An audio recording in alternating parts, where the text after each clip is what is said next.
কি খবর দেশবাসী, আশা করি আপনারা সবাই ভালো আছেন। অনেকদিন পর এই কথাটা বললাম, প্রায় 9 মাস হয়ে গেছে, আসলে প্রায় না 9 মাসই হয়ে গেছে যখন এই কথাটা বলেছিলাম। এই যে ভিডিও শুরুতে যে আমি একটা গ্রিটিংস দেই, কি বলে এটা, সংবর্ধনা বলে না বাংলায়, না কি বলে, আচ্ছা যাই হোক ভুলে গেছি, এখন মাথায় মনে পড়ছে না। তো যেটাই হোক, 9 মাস ধরে বলা হয় না, তো মিস করছিলাম। এই 9 মাসে যে ক্যামেরা দিয়ে আমি ভিডিওটা রেকর্ড করছি, অ্যাসাইনমেন্টের খাতিরে কয়েকটা ভিডিও করা হয়েছে, কিন্তু নিজের জন্য ভিডিও করা হয় নাই, যা করা হয়েছে পড়ালেখার জন্য। তো এখন হলো এই নিজের চ্যানেলের জন্য ভিডিও বানাচ্ছি, এটা ফেসবুকেও যাবে বরাবরের মতোই।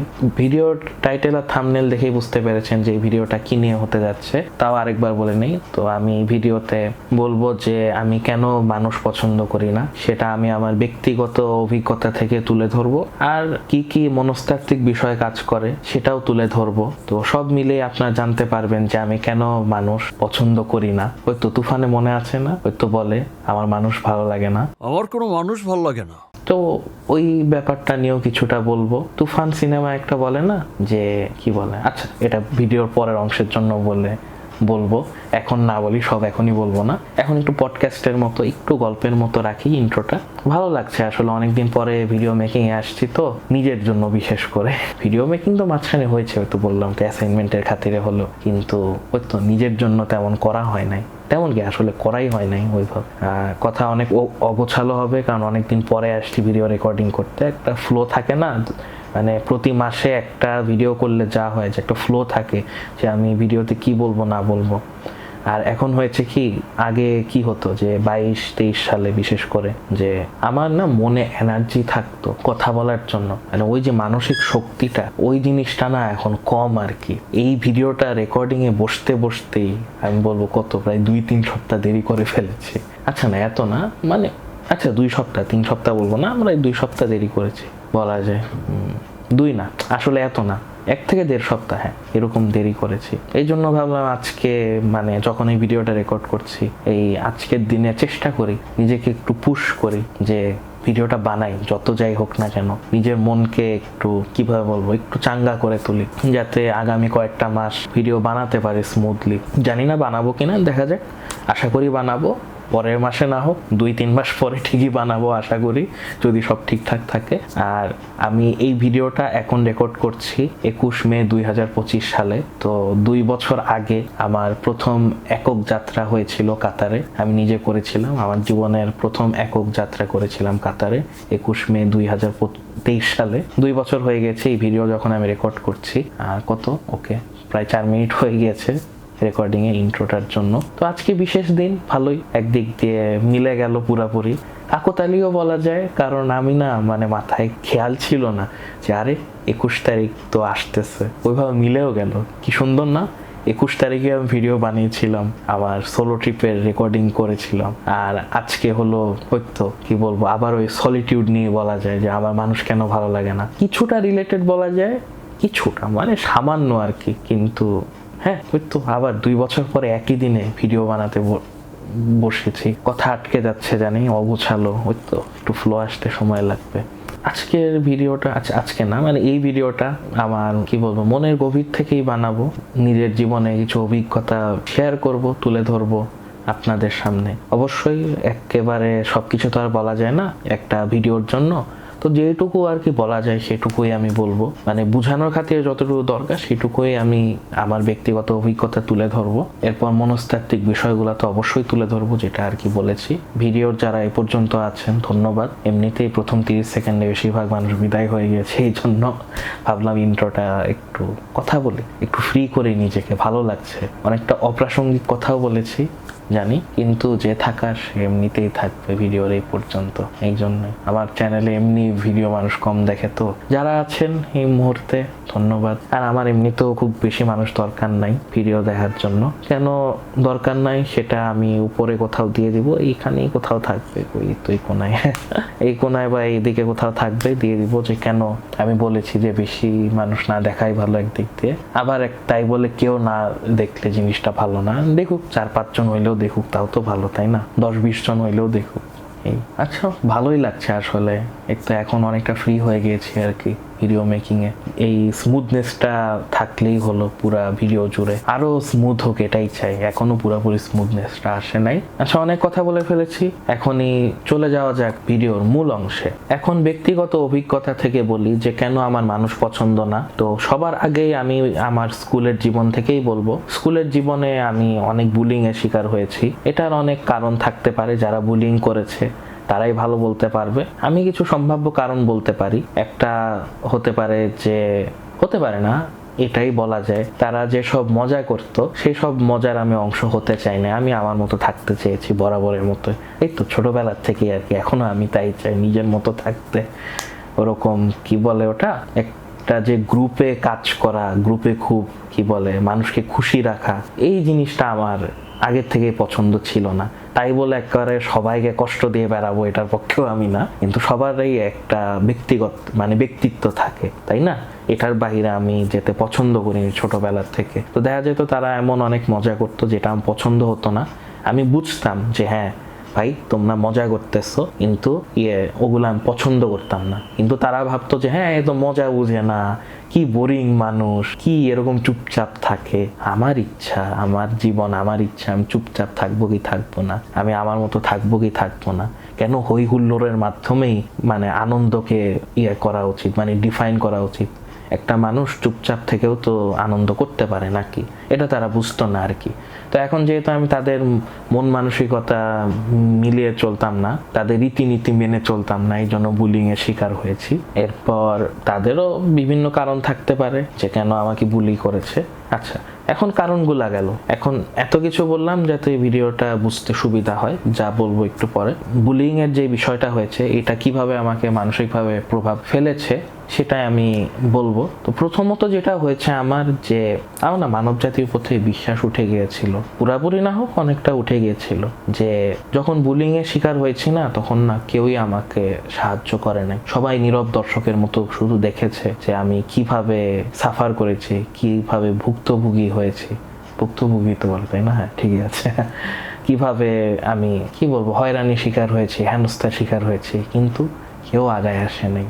এই জিনিসটা যখন টিনেজ বয়সে দেখা লাগে, 13 থেকে 19 বছর বয়স, এই বয়সটায় যে সময়ে একটা মানুষের মানসিক গঠন হয়, সেখানে প্রভাব থাকে, তার আশেপাশে পরিবেশে প্রভাব, তার মানসিক গঠনে প্রভাব থাকে, সেই বয়সে যখন দেখি যে কেউ খারাপ সময় আগায় আসে না, তখন কিন্তু তার মধ্যে এটাই চলবে যে মানব জাতি বড়ই নিষ্ঠুর। তো এই জিনিসটাই আমাকে মানুষকে ঘৃণা করায়। হ্যাঁ, ঘৃণাই বলবো এটা একদিক দিয়ে, যে আমি বুলিং এর শিকার হয়েছি, সবাই নীরব দর্শকের মতো দেখেছে। খুব কম মানুষ ছিল যারা সামনে এগিয়ে এসে তাদেরকে থামিয়েছে যে এই বুলিংটা না করতে। যারা করেছে ধন্যবাদ আপনাদের প্রতি, তোমাদের প্রতি কৃতজ্ঞ।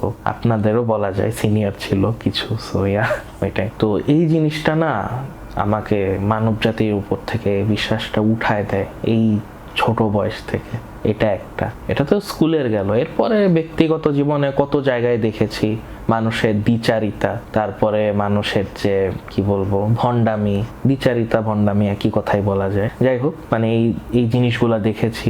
মানুষের যে এই দুই রকম আচার আচরণ, এক এক জায়গায় নিজের স্বার্থ দেখে যে মানুষ চলে, এই জিনিসটা যখন ছোটবেলার থেকে দেখি, তখন না মানব জাতির উপর থেকে বিশ্বাস উঠে গিয়েছিল। তো স্কুল আমি বলবো একটা বড় প্রভাব রেখেছে আমার জীবনে, যে মানুষ কেন আমার ভালো লাগে না, যখন প্রয়োজন ছিল তখন তারা এগিয়ে আসেনি। এটা একটা বড় কারণ আমি মানুষ পছন্দ করি না। আচ্ছা, বারবার একই কথা বলছি। যাই হোক, পরে যখন একটু বড় হই, বয়স হয় আর কি, বয়স বলতে 18 পার হয় বিশেষ করে, তখন না আমি খেয়াল করে দেখেছি, গভীরভাবে চিন্তা করে দেখেছি যে আসলে তাদেরকে দোষ দিয়েও লাভ নাই যারা এগিয়ে আসে নাই। কারণ দিন শেষে মানুষ না হুদাই ঝামেলায় পড়তে চায় না। এখন যারা কথার কথা নীরব দর্শকের ভূমিকা পালন করেছে, তারা যদি এসে ওই যারা আমাকে বুলি করতো তাদেরকে এসে যদি থামাতো, দেখা যাইতো যে তাদের মধ্যে সম্পর্কটা নষ্ট হতো, সেই একটা জিনিস কাজ করতো। এই জন্য অনেকে হয় কি ঝামেলায় আসতে চায় না, যে সম্পর্ক নষ্ট হবে, বা যারা বুলি করতো দেখা যায় ওরা মারামারি লাগাই দিতে পারতো তাদের সাথে। ওই তো যা হয় আর কি। দিন শেষে মানুষ তো আর ঝামেলায় পড়তে চায় না, একটু আগেই যা বললাম। এই জন্য না আমি তাদের দোষ দেই না যে কেন তারা নীরব দর্শকের ভূমিকা পালন করেছিল।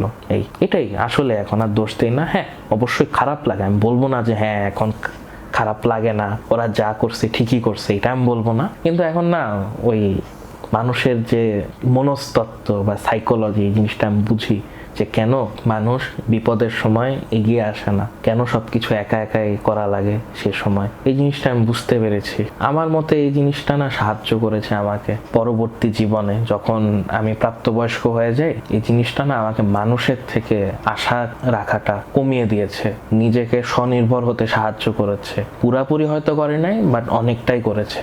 যখনই আমি ভার্সিটির লাইফে উঠি তখন আমি জানি যে পুরা পৃথিবীর মানুষের কথা বলতে পারবো না, কিন্তু এই বাংলাদেশের মানুষ এরকমই, এইটুকু বলতেই পারা যায় যে সব স্বার্থপর। হ্যাঁ, এখন জানি অনেকে বলবেন যে হ্যাঁ ভাই আপনি তো মনে হয় খুব সেলফলেস মানুষ, তাই না, মানব সেবক। সেটা আমি বলবো না, আমিও দিন শেষে মানুষ, তাই না, আমি তো আর অমানুষ না নাকি। হ্যাঁ, এখন কেউ যদি মনে করেন আমাকে ঘৃণা করে থাকেন তাদের হিসাব আলাদা, বাট ইন জেনারেল যারা আমাকে, আমার শুভাকাঙ্ক্ষী, তারা তো আমাকে মানুষ হিসাবেই জানেন। তো ওইটাই, এই জন্য আর কি, যে আমিও তো মানুষ দিন শেষে। অবভিয়াসলি আমার মধ্যে ওই স্বার্থপরতার জিনিস আছে, আমি এটা অস্বীকার করবো না, করলে এটা সবচেয়ে বড় মিথ্যা কথা বলা হবে আমার থেকে। কিন্তু হ্যাঁ, যেহেতু এই বুলিং এর শিকার হয়েছি, আমার মধ্যে না ওই তো কি বলে ওটা, সিম্প্যাথি, যেটা মানুষের প্রতি না দয়া কাজ করে, এই কারণে যে আমি কাউকে কষ্ট দিতে চাই না। আমি যেটা ভোগ করেছি, আসলে ভোগ না, যেটার আমি ভুক্তভোগী হয়েছি, সেটার আমি ভুক্তভোগী আরেকজনকে করাতে চাই না, আমার মাধ্যমে অ্যাটলিস্ট। মূল কথা কি, একদম গুছায় বলতে গেলে, যে এই বুলিং এর যে শিকার হয়েছি ছোটবেলায়, এটা আমাকে আরো মানুষ হতে সাহায্য করেছে, আমাকে আরো সহানুভূতিশীল হতে সাহায্য করেছে। এই জন্য কেউ বুলিং এর শিকার হইলে না আমি চেষ্টা করি থামানোর, হয়তো পুরাপুরি পারি না, কিন্তু যতটুকু আমার পক্ষে সম্ভব আমি ওটা থামানোর চেষ্টা করি, কারণ আমি চাই না আমার মতো আর কেউ সাফার করুক জীবনে। তো এটা এক ব্যক্তিগত অভিজ্ঞতা গেল। এরপরে আসবো মনস্তাত্ত্বিক কারণে, যে কেন মানুষ আমার পছন্দ না। ও আরেকটা জিনিস, তুফান সিনেমার কথা বলছিলাম না, ওই মনস্তাত্ত্বিক কারণে যাওয়ার আগে এখন তুফান সিনেমার কথাটাই আনি। তুফান সিনেমায় একটা অংশ ছিল, এখন যেহেতু সিনেমাটা প্রায় 1 বছর পার হয়ে গিয়েছে বলা যায়, না যখন করছি তখন প্রায় 1 বছর হয়ে গেছে, পার হয়নি। তো এখন আই থিঙ্ক একটু স্টোরিটা বলাই যায়। যে তুফান সিনেমায় মনে আছে গালিব বিন গনি ওরফে তুফান, ওই তো একটা সিন ছিল যে তার বাবাকে এসে মেরে ফেলে প্রতিপক্ষ এসে, তারপরে থেকেই সে হলো মানুষকে ঘৃণা করতে শুরু করে। এই যে এই জিনিসটা, ওই তো বললাম না যে, ও আরেকটা জিনিস, তখন তো তুফানের বয়স ছিল 15 বছর, যখন তার বাবাকে মেরে ফেলা হয় তারই চোখের সামনে, অথচ কেউ এসে থামায় নাই, কতগুলা মানুষ ছিল। এই যে এই জিনিসটা, কেন এই তুফান সিনেমার কথা বললাম, তুফান সিনেমায় না এই জিনিসটা কিন্তু খুব ভালোভাবে দেখিয়েছে, যদিও আমরা খেয়াল করি নাই বেশিরভাগ মানুষ, যে ছোট বয়সে, মানে এই টিনেজ বয়সে যখন কেউ এসব দেখে, এটা কিন্তু সে সারা জীবন বয়ে বেড়ায়। সেও তাই বয়ে বেরিয়েছে। তুফানে বলে না যে আমার তো মানুষ ভালো লাগে না, আমার কোনো মানুষ ভালো লাগে না। তুফান বলে, ওই তো মিমি চক্রবর্তী যখন তার বেডরুমে ছিল আর কি, ওই তো নিয়ে আসে যে দুষ্ট কোকিল গানের পরে। আবার মাঝখানে যখন স্টোরিটা বলছিল তুফানের, ওই তো গাজী রাকায়েত, তার চরিত্র নামটা ছিল কেউ জালাল উদ্দিন খুব সম্ভবত, হ্যাঁ, উনি হয়তো বলছিল যে ওই তুফানের বাবা মারা যাওয়ার পরে, মানে হত্যা করার পরে, তুফান হইলো মানুষকে ঘৃণা করে। কারণ ওই ডায়লগটা আমি বলবো গাজী রাকায়েতের মুখ থেকেই শোনা ভালো, উনি খুব ভালোভাবে বলেছে, তো ওটাতেই চলে যায়। আমার তুফান মানুষকে ঘেন্না করে, মানুষ, থু, মানুষ এমনই একটা বিচিত্র প্রাণী, কখন কোন পাত্রে সে খায়, কোন পাত্রে সে থুক দেয়, তা সে নিজেও জানে না।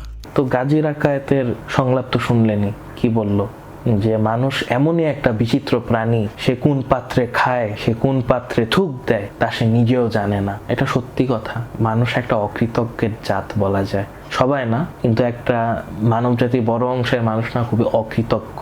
এই যে কোন পাত্রে খায় আর কোন পাত্রে সে থুক দেয় এটা জানে না। যার থেকে একদিন সব উপকার পেয়েছিল মানুষ, সেই একই মানুষটা না ভুলে যায় তাকে। আচ্ছা একটু গুছিয়ে বলি, যেই মানুষ, কথার কথা আমি কাউকে সাহায্য করেছি, সে কিছুদিন পরে দেখা গেল অহংকারী হয়ে গেল, সব ভুলে গেল, কিছুদিন পরে আমাকে চিনলই না এমন ভাব দেখাইলো। এই যে এই জিনিসটা, উপকার যে নিল, এটা হলো তো পাত্র, কোন পাত্রের সে খায়, এইটা যে উপকারটা নিল আমার থেকে, কিন্তু পরে কি হলো, কোন পাত্রে সে থুক দেয় এটা সে নিজেও জানে না, সে ভুলে যায় যে এই কি করছে আমার, ও তো কিছুই করে না, আমি তোর চিনি না, এই কি করছে তোমার মানুষ, তাই না? এটা অনেক মানুষই করে। এই জিনিসটাও আমি ফেস করেছি, আমি এটারও ভুক্তভোগী বলতে গেলে। মানুষের সাথে আমি ভালো থাকি, আমি মানুষকে ভালো রাখার চেষ্টা করি, আমি বলবো না আমি পিপল প্লিজার, কিন্তু আমার সাধ্য যতটুকু আমি চেষ্টা করি মানুষকে ভালো রাখার, মানুষকে কষ্ট না দিতে। কিন্তু যেদিনই আমি নিজের ভালোর কথা চিন্তা করি, কারো ক্ষতির কথা না ভেবে অবভিয়াসলি, তখন কি হয়, তখন হলো তাদের চোখে খারাপ হয়ে যায় আমি। এই যে মানুষের যে এই জিনিসটা, যে কোন পাত্রে সে খায় আর কোন পাত্রে সে থুক দেয়, এটা মানুষ নিজেও জানে না। এই জন্য আমার মানুষের জন্য না কিছু করতে ইচ্ছা হয় না। আচ্ছা, কিছু করতে ইচ্ছা হয় না বলবো না, করতে ইচ্ছা হয় কিন্তু খুব সাবধানে। দেখা যায় কোনো মানুষের জন্য কিছু করলেও আমি খুবই বুঝে শুনে করি, একেবারে জান প্রাণ দিয়ে কিছু করি না। আশা করি আমি বুঝাতে পেরেছি ব্যক্তিগত অভিজ্ঞতার থেকে। কারণ দেখা যায় কি, মানুষের জন্য কিছু করলে সে ভুলে যায়, অকৃতজ্ঞের জাত মানব জাতিটা, বড় অকৃতজ্ঞের জাত। আবার বলে রাখলাম, সবাই একরকম না, অনেকে মনে রাখে, কৃতজ্ঞ থাকে, তারা বিপদে পড়লে সাহায্য করে, কিন্তু মানব জাতির আমি বলবো বেশিরভাগ মানুষই অকৃতজ্ঞই থাকে, যতই করা হোক না কেন। এই জন্য হয় কি, মানুষকে সাহায্য করলেও পরে আমি মাথায় ধরেই নেই যে ভুলে যাবে কিছুদিন পরে আমার ব্যাপারে, আমি আর কিছু আশা করি না। ভিতরে সাবকনশিয়াস মাইন্ড হয়তো আশা করে, কিন্তু আমার কনশিয়াস মাইন্ড যেটা, মানে চেতন মন মনে হয় বলে ওটাকে, ওই চেতন মনটা হলো মানে আশা করে না। অবচেতন মন হয়তো আশা করে, কিন্তু আমার যে কনশিয়াস মাইন্ড বা চেতন মন মনে হয় বলে, জানি না, আমি লিখে দিব আর কি, সেই জিনিসটা না, মানে ওই মনটা আশা করে না যে মানুষ আমার জন্য কিছু করবে, যদিও আমি তাদের অনেক সাহায্য করেছি। আচ্ছা, অনেক গভীর আলাপ আলোচনা হলো। ভিডিওর পরের অংশে আমি বলবো মনস্তাত্ত্বিক কি কারণে আমার মানুষ ভালো লাগে না, সেটা নিয়ে বিস্তারিত আলাপ আলোচনা করব। আশা করি আপনারা সেটাও উপভোগ করবেন, আপনারা রিলেট করতে পারবেন। স্পেশালি আপনারা যদি ইন্ট্রোভার্ট হয়ে থাকেন, তারা আরো বেশি রিলেট করতে পারবেন, এইটাই। আচ্ছা, আমার মনে অনেকটা স্পয়লার দিয়ে দিয়েছি, যাই হোক, পরের অংশে চলে যাই আমরা। মনস্তাত্ত্বিক কারণে একদম শুরুতে আমি আমার অন্তর্মুখী দিক বা আমার ইন্ট্রোভার্ট সাইড নিয়ে কথা বলবো। তো ভিডিওর এই অংশ যখন আমি করছিলাম, বারবার খালি রিটেক নেওয়া লাগছে, কারণ হয়তো আমার ফ্লো নষ্ট হয়ে গেছে। তো আর আরেকটা কি, যে হয়তো কি বলে ওটা, খুঁতখুঁতানি খুব কাজ করছে। তো এই কারণে না দেখা যাচ্ছে যে এই রিটেক নিচ্ছি বারবার পারফেকশন আনার জন্য। এই জিনিসটা থেকে আমার একটু বের হওয়া লাগবে। আচ্ছা, যাই হোক, আমি যেটা আই থিঙ্ক একটু আগেই বলেছি যে আমি আমার অন্তর্মুখী দিকটা নিয়ে কথা বলবো। তো যারা আমার কাছের মানুষ, আমাকে ভালোভাবে চিনেন, তারা জানেন যে আমি বেশি কথা বলতে পছন্দ করি না, আমি চুপচাপ মানুষ, আমার বেশি মানুষের সাথে কথা বলতে ভালো লাগে না। তো দেখা যায় যে একটা 4-5 জনের গ্রুপ বা আরো বেশি জনের যদি গ্রুপ থাকে, সবচেয়ে কম কথা আমিই বলে থাকি সাধারণত। আর আরেকটা ব্যাপার হলো যে একজন ইন্ট্রোভার্ট হিসাবে আমার ভিড়ের জায়গা পছন্দ না, আমি ভিড়ের জায়গা সাধারণত এড়িয়ে চলি। আর যদি কোথাও ভিড় দেখি, আমি চেষ্টা করি একটু নিরিবিলি জায়গার দিকে যেতে, যেখানে মানসিক স্বস্তি আমি পাবো। তো এইটা একটা বড় কারণ আমার মানুষজন ভাল লাগে না, আমি মানুষজন থেকে দূরে থাকতে পছন্দ করি। যেমন এই তো এখানে লিখে রেখেছি। আচ্ছা, আমার রমনা পার্ক নিয়ে কথা বলি। রমনা পার্কে একটা জিনিস আমার ভালো লাগে কি, মানে সাধারণ দিনে, ছুটির দিনে না, সাধারণ দিনে মোটামুটি ফাঁকাই থাকে রমনা পার্কে কিছু জায়গা, সেখানে বসে গাছপালা দেখতে আমার খুবই ভালো লাগে, একা একা বসে দেখি। আর এখন যেহেতু গ্রীষ্মকাল, তো এখন দেখা যাচ্ছে যে সুন্দর সুন্দর ফুল আছে, যেমন কৃষ্ণচূড়া, রাধাচূড়া, তারপরে আর কি জারুল ফুল তো আছেই। জারুল ফুল দেখতে আমার খুব ভালো লাগে। শেষবার যখন গিয়েছি তখন জারুল ফুল খুব একটা ফুটে উঠে নাই বলা যায়, এই জন্য আমি দেখতে পারি নাই। পরের বার গেলে আশা করি দেখতে পারবো। এই যে একা একা ঘুরতে ভালো লাগে আমার না, মানুষজনের উপর ভরসা করে থাকা যে হ্যাঁ ওকে ডাকবো, আরে চলে আসো, চলো ঘুরতে যাই। বেশিরভাগ সময় দেখা যায় যে মানুষ ব্যস্ত থাকে, তো এমন না যে আমি খুব মানুষকে ডাকি যে আসো ঘুরতে যাই, কিন্তু যখনই ডাকা হয় কথার কথা, দেখা যায় যে তারা ব্যস্ত থাকে নিজের জীবন নিয়ে। এটা ঠিক আছে, সমস্যা নাই, যে যার জীবন নিয়ে ব্যস্ত। একদম সংক্ষেপে বলতে গেলে, রমনা পার্কে গেলে আমি একটা নিরিবিলি জায়গাতেই বসে পড়ি, হয়তো বেঞ্চগুলো থাকে না, সেখানে বসে বসে গাছপালাগুলো দেখি। আমি বিরল শর্টসে দিয়ে দিব, আশা করি আপনারা সেখানে বুঝতে পারবেন আমি কি বলতে চাচ্ছি। অনেক সময় বলবো না, মাঝে মাঝে কাঠবিড়ালি দেখেছি। কাঠবিড়ালি যে এদিক ওদিক দৌড়াদৌড়ি করে, আবার নিচে পড়ে থাকা মানে খাবারগুলা, যে তারা বিশেষ করে বাদামের খোসা যদি পড়ে থাকে সেটা তারা খায়, দেখতে ভালোই লাগে। আমার ভিডিও আছে, দেখি খুঁজে পেলে আমি এখানে দেখাবো আর কি, সুন্দর দৃশ্য সেগুলো। এরপরে আরেকটা হলো, এটার সাথেই সম্পর্কিত আমি বলবো যে আমার একা থাকতে থাকতে শান্তি লাগে। ও তো একটু আগেই বললাম আমার নির্জনতা ভালো লাগে। আমি সলিটিউডের বাংলা পেয়েছি নির্জনতা। আমার মনে হয় এটাই সবচেয়ে বেশি মানে কি বলবো কাছাকাছি শব্দ ইংলিশের মধ্যে থেকে বলতে গেলে। কারণ সলিটিউড আর লোনলিনেস না একই অর্থ বুঝায় না, কাছাকাছি কিন্তু একই না। সলিটিউড হলো যে আপনার জাস্ট একা আছেন, একাকিত্ব আর কি, সাধারণ একাকিত্ব মানে নির্জনতা। কিন্তু লোনলিনেস যেটা সেটা হলো একাকিত্ব, যে খুব একা একা লাগে, যে সেটা হলো লোনলিনেস। সলিটিউড হলো জাস্ট একা থাকার যে বিষয়টা আর কি, যে হ্যাঁ শুধু একা, ভালো মন্দর কিছু না আর কি, এটা সাধারণ অর্থে বোঝানো হয়।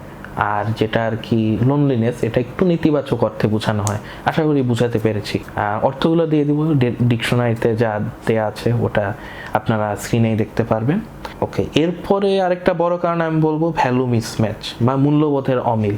তো আমার দেখা যায় কি আমার নিজের জেনারেশনের মানুষের সাথে, জেনারেশন জেড যেটা, অনেকের সাথে মন মানসিকতা আমার মিলে না। দেখা যায় যে আমি যেরকম ভাবি তারা ওই রকম ভাবে না। তো এই কারণে হয় কি অনেক কিছু নিয়ে কথা বলা যায় না, বা কথা বললে দেখা যায় যে অমিল হয়। তো এই কারণে আমি দেখা যায় যে মানুষের সাথে খুব একটা মিশতে পারি না বা মিশতে চাইও না। এই কারণে দেখা যায় যে কি বলবো, আচ্ছা একদম সোজাভাবে বলতে গেলে আমার অনেক কি বলবো লিবারেল ভিউজ আছে আর কি, যেটা দেখা যায় কনজারভেটিভ সোসাইটির সাথে আমার যায় না। আচ্ছা এই কথাটা একটু কন্ট্রোভার্সিয়ালও লাগতে পারে, কিন্তু দিন শেষে যেটা সত্যি ওটাই বললাম। এটা এখানে খারাপের কিছু নাই আর কি। আমার এই ট্র্যাডিশনাল সোসাইটির সাথে না আমার লিবারেল ভিউ অনেক সময় মিলে না আর কি। আমি জানি অনেকে ভাববেন যে হ্যাঁ ভাই আপনি শাহবাগী মনে হয়, তাই না? সেটা না, ওরকম কিছু না ভাই। এটাই লিবারেল ভিউ মানে শাহবাগী হওয়া না, বাই দ্য ওয়ে। তো এটাই আর কি একটা ভ্যালু মিসম্যাচ বা মূল্যবোধের অমিলের কারণে না দেখা যায় যে অনেকের সাথে আমি কথা বলতে পারি না বা কথা বলতে চাইও না। কারণ কি দরকার, যার সাথে আমার মূল্যবোধই মিলে না তার সাথে কথাবার্তা বলে লাভটাও বাকি। তো এই জন্য দেখা যায় অনেক মানুষের সাথে আমি কথা বলতে পারি না। এটাই পারি না, আমি বলবো যে আমি চাইও না আর কি। এটাই, এটা একটা গেল।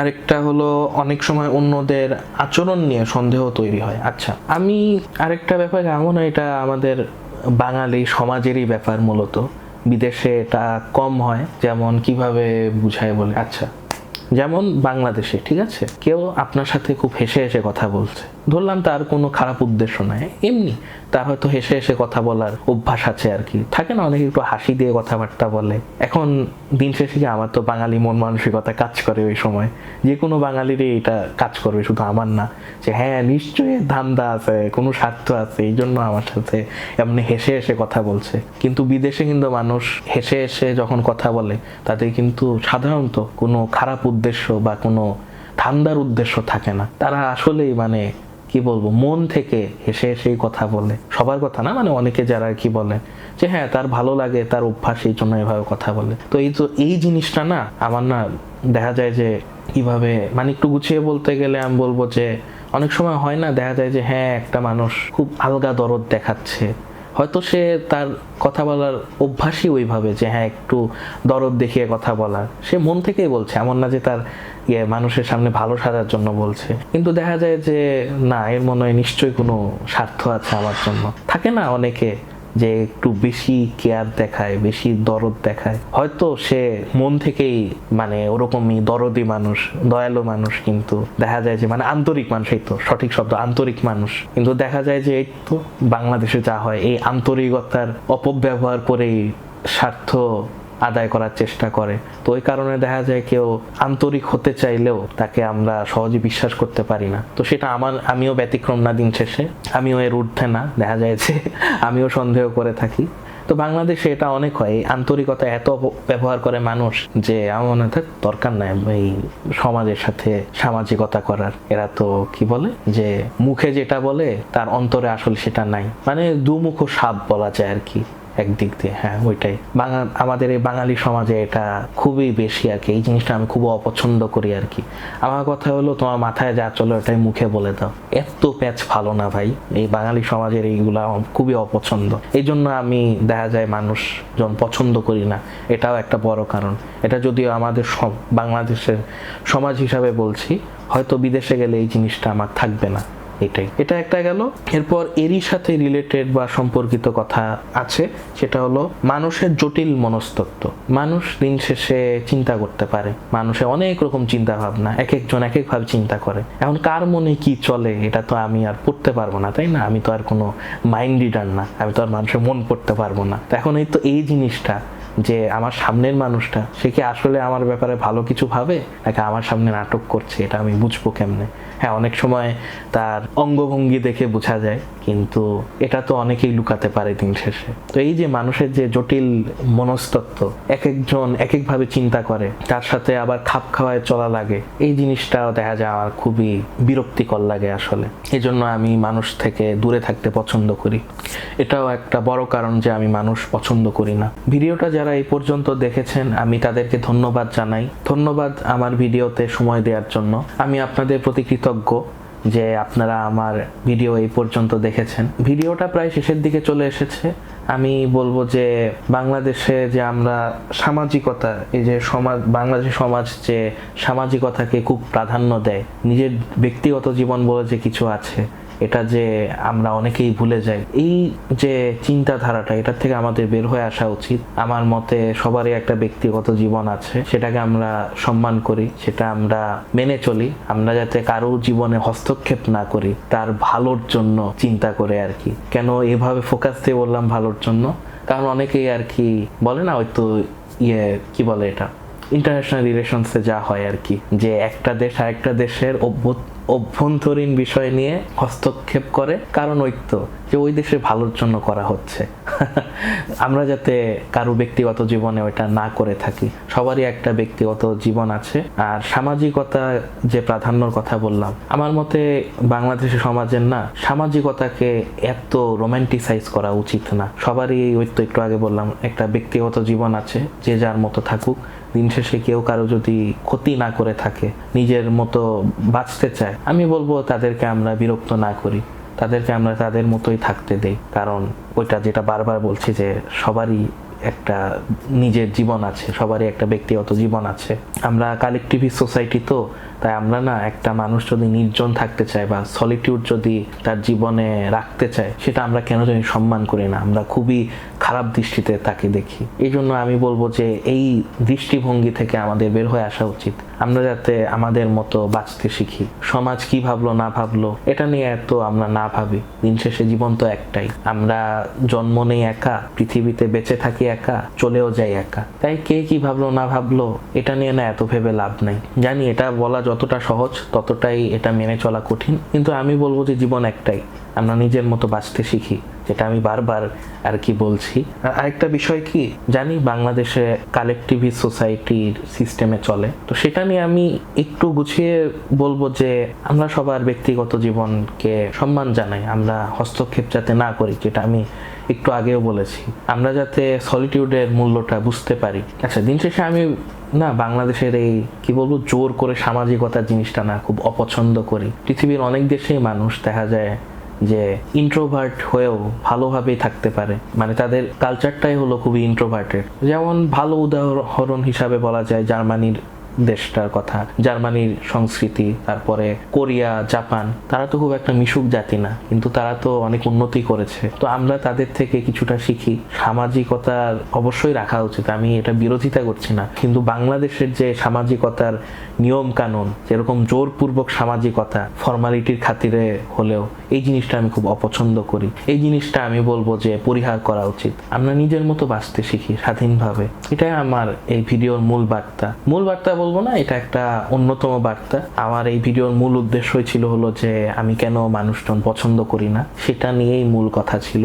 আর তার সাথে বাড়তি একটা বার্তা আপনাদেরকে দিলাম। আরেকটা কি বাকি, আচ্ছা, less people equals to less drama. আমার মনে হয় এটা খুবই সোজা সাপটা কথা, কিন্তু যদি বুঝে না থাকেন আমি বলে দেই যে এটা আসলে কি বুঝাতে চেয়েছি, যে less people equals to less drama. তো less people equals to less drama বলতে আমি বুঝিয়েছি যে আপনার জীবনে যত কম মানুষ থাকবে, আপনার জীবনে ঝামেলা ততই কম থাকবে। এই নীতিতে আমি বিশ্বাসী। ক্রু সিনেমাতে এটা বলেছিল কারিনা কাপুরের চরিত্রটা।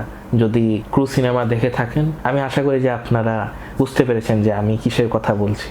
নিজের মতো জীবন কাটানোতেই আসল শান্তি। কে কি ভাবলো না ভাবলো এটা নিয়ে আমরা এত না ভাবি, নিজের মতো বাঁচতে শিখি, যে যার মতো আমরা থাকি, অবশ্যই কারো ক্ষতি না করে। ধন্যবাদ সবাইকে ভিডিওর এই পর্যন্ত দেখার জন্য। ভিডিও প্রায় শেষের দিকে। আমার আসলে অনেকদিন পরে এসে খুবই ভালো লাগছে, যেহেতু বেশিরভাগ মানুষই এখন নাই। তো আমি বলবো যে খুবই ভালো লাগছে আসলে, অনেকদিন পরে ভিডিও বানাতে এসেছি। অনেকদিন ভিডিও বানানো হয় না, একদিক দিয়ে ফ্লোটাও চলে আসছে, তো অনেক কথা বলতে পারলাম প্রায় 9 মাস পরে। আশা করি মে 2025-এর মধ্যে এই ভিডিওটা আপলোড হয়ে যাবে, না হলে জুনের প্রথম না হয় দ্বিতীয় সপ্তাহে আমি দিয়ে দিব এই ভিডিওটা ফর শিওর, যদি সব ঠিকঠাক থাকে। ফর শিওর বলবো না, জীবনে কোনো ঠিক নাই আফটার অল। তো আমি বলবো যে আমি নিজের সময় মতো দিয়ে দিব জুন মাসের মধ্যে, যদি সব ঠিকঠাক থাকে অবশ্যই। বাকিটা দেখা যায়। তারপরে এই ভিডিওটা কি নিয়ে হবে সেটা আমি আমার ফেসবুকের মাধ্যমে জানিয়ে দিতে পারি। আচ্ছা, না থাক, ওটা একটু সারপ্রাইজই রাখি, এটা একটু সাসপেন্স থাকুক, সারপ্রাইজ থাকুক আর কি। মানুষ নিজেই নিজের মতো জেনে যাবে যখন আপলোড হবে। ওটা আমি এখনো বানাইনি, স্ক্রিপ্টিং কিছুই করিনি। আপনারা যখন ভিডিওটা আপলোড হবে তখনই জানতে পারবেন। আর আশা করি আমি শীঘ্রই ভিডিও নিয়ে চলে আসবো। ভালো লাগে আসলে এই ভিডিও বানাতে। দিন শেষে যত যাই হোক, যদিও অনেক প্যারা হয় ভিডিও বানাইতে, তাও আর কি আমার জিনিসটা ভাল লাগে আর কি। নিজের মন মতো কথা বলতে পারি, তো মানে 100% না হোক, দিন শেষে পাবলিক প্ল্যাটফর্মে যায়, তো তাই সব কিছু বলা যায় না, কিন্তু যতটুকু আর কি বলতে পারি সেইটুকু নিয়ে আমি কথাবার্তা বলতে পারি, এই জন্য খুব ভালো লাগে। এটা দিন শেষে নিজের প্ল্যাটফর্ম, নিজের মনের কথা বলতে পারি। আশা করি আপনারা পরের ভিডিওর জন্য অপেক্ষা করবেন। এরই সাথে আমি এখন ভিডিওটা শেষ করছি। হাস্তা লুয়েগো, আদিওস।